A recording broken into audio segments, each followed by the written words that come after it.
मायक्रोसॉफ्टचं server down, भारतासह जगभरातील विमानतळ बँकांच्या सेवेवर परिणाम, शेअर बाजारालाही मोठा फटका.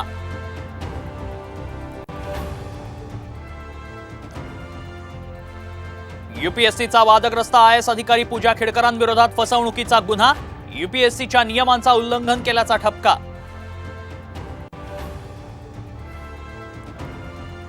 शिवकालीन वाघनख आजपासून सामान्यांना पाहण्यासाठी खुली. साताऱ्यातल्या वस्तू संग्रहालयात वाघनखांच्या प्रदर्शनाचं मुख्यमंत्र्यांच्या हस्ते उद्घाटन.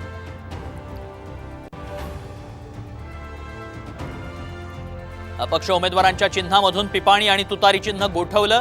शरद पवारांच्या राष्ट्रवादीच्या तक्रारीनंतर निवडणूक आयोगाचा निर्णय.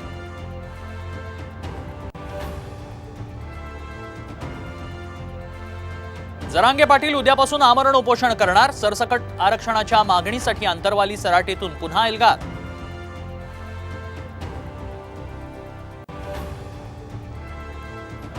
आणि चक्क महाराष्ट्र सरकारच्या जमिनीचा पीक विमा.